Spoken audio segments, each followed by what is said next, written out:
estás, Raúl? Hola, buenas noches. ¿Cuánto tiempo llevas ya aquí en el Perú? 1 año y medio, un poco más de un año y medio. sí. Este es un texto de investigación de un rigor tremendo y de periodismo literario justamente. Y es además la historia de una obsesión. Es la historia de una búsqueda. Es la historia de una búsqueda. Es la historia de la búsqueda de la historia de una persona, de un hombre. De acuerdo. Que fue ejecutado a garrote vil al final de la dictadura. Del franquismo, de la dictadura claro. franquista. Es una historia que cuando ocurre, yo en ese momento pues era un niño. En ese momento era un niño de 5 o 6 años. Estás hablando del año 74. Yo nací en el 69. Muchos años después, bueno, siendo realmente un periodista bien jovencito, se cruzó en mi camino la portada de un periódico sensacionalista. En aquella época era, especialmente en el final de la dictadura y en el comienzo, era muy popular.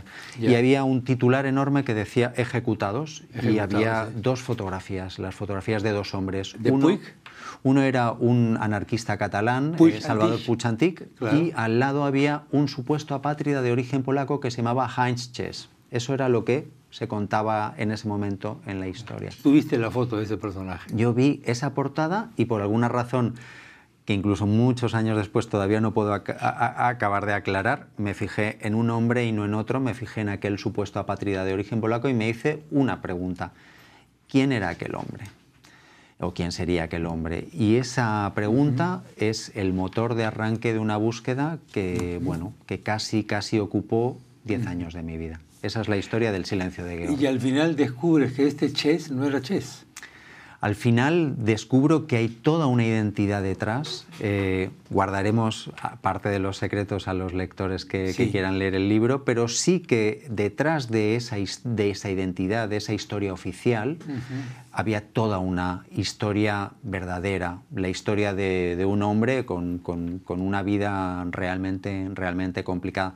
La bajada de este libro habla de un crimen de Estado, y es que en realidad la vida de este hombre fue utilizada para justificar la ejecución de Salvador Puig-Antich. Claro, en ese momento la dictadura quería dar una lección de dureza con un buen golpe, porque había habido un atentado de ETA que había matado al presidente del gobierno franquista. Claro, el famosísimo atentado pues, de Carrero Blanco. Y en ese momento la dictadura decidió ejecutar a Salvador Puig-Antich como lección, y para que esa ejecución no fuera sola, dijeron, bueno, ¿a quién tenemos por acá? Y eligieron a este hombre. ¿Ese hombre estaba preso por qué motivo? Ese hombre estaba preso porque había cometido supuestamente, en el momento en que yo empiezo a hacer la investigación, había matado a un guardia civil, que era un tipo de policía de carácter militar. Sí, claro, pero no en relación con el atentado a Carrero Blanco. No tenía nada que ver. Era por otra razón. Era circunstancial. ¿Por razones políticas? No.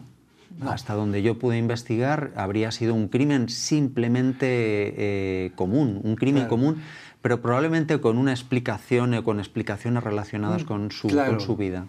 ¿Y este Chess? ¿Por qué? ¿De dónde le sale esta identidad de Chess a este personaje? Bueno, en realidad parece ser que él habría construido esta identidad con pedacitos de su vida, con fragmentos de su vida, en un interés quizá de no regresar a su origen, a su país de origen. Cuando él está en España y es detenido, probablemente decide mantener ese silencio sobre su identidad, que es precisamente algo que me atrapó en la búsqueda y que acabó siendo la idea central del libro, ¿no? Claro, ¿cuál es la razón del silencio de un hombre que va a ser ejecutado y que se lleva a la tumba el secreto de su vida y de su drama, ¿no? Y descubres que este Chess es en realidad Georg. En realidad descubro que es Georg, efectivamente. Georg en alemán. Georg en alemán, sí, claro. Georg en alemán. Mira, al azar he tomado una página, que es la 139, en la que supongo que tú estás entrevistando a testigos sobre quién era este señor Chess, quién era Chess. Entonces, ¿le dio usted la impresión de que era normal? Le preguntas tú a un interlocutor que no sé quién es.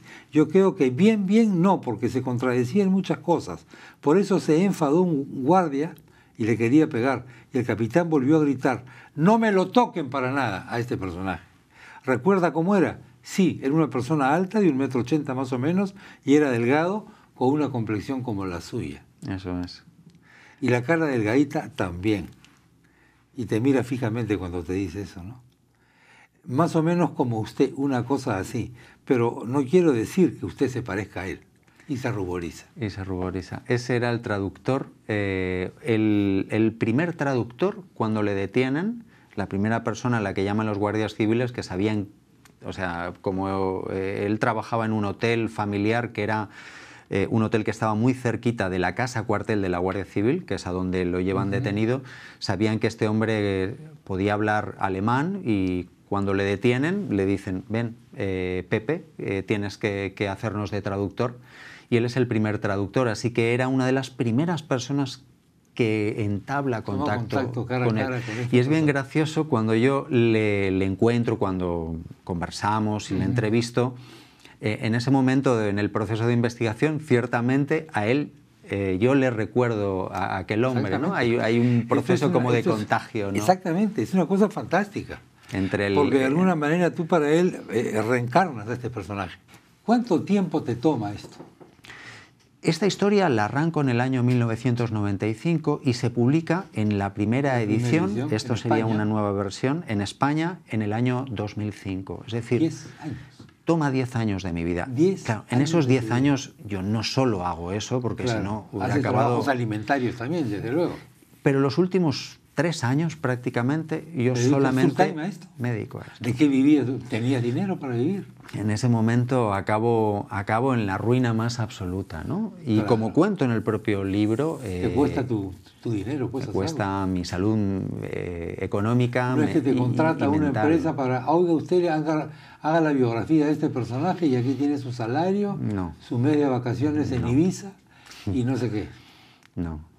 Acabé este proyecto apoyado por mucha gente, apoyado por personas que me querían y que estaban cerca de mí. Amigos tuyos. Amigos, familiares. ¿Que te daban plata directamente? Sí, me daban plata directamente. ¿Te daban plata? Sí, me daban plata directamente. ¿Lo contagias tú con tu obsesión a ellos? Bueno, tan es así que probablemente cuando presenté el libro en España, en aquella primera edición, después, cuando yo arranco a hablar, pues como a los 15, 20 o 30 minutos de estar hablando en la presentación, estaban llorando un montón de personas.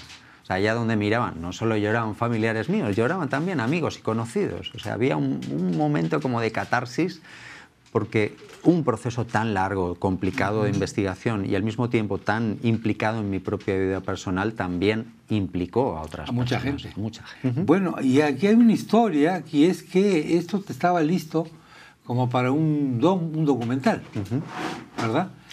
Y alguien te roba el material. Esta historia, en un momento determinado del camino de búsqueda, se fue a convertir en un documental, que hubiera sido mi primer largometraje documental. Y bueno, trabajé durante un tiempo largo es algo más de un año con una empresa productora. Con una empresa productora. Audiovisual. Y bueno, pasado ese tiempo...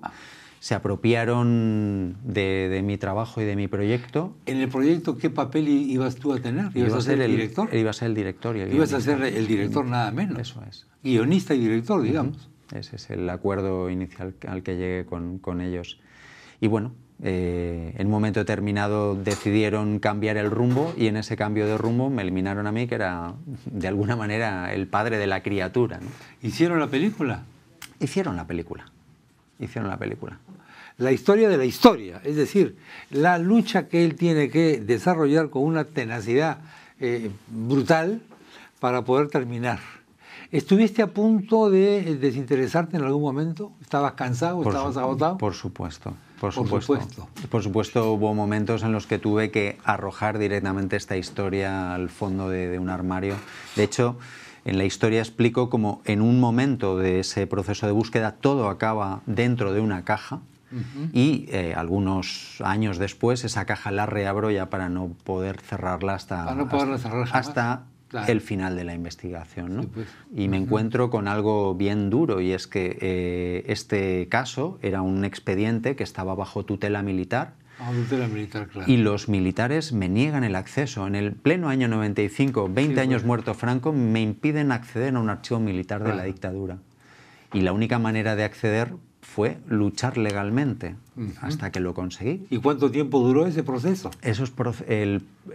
Yo arranco la investigación en el año 95 y en el año 98 consigo que te abran la... que me traigan un día en una sala. No había unas salas de consulta porque ningún periodista consultaba en el año 95 archivos de la dictadura.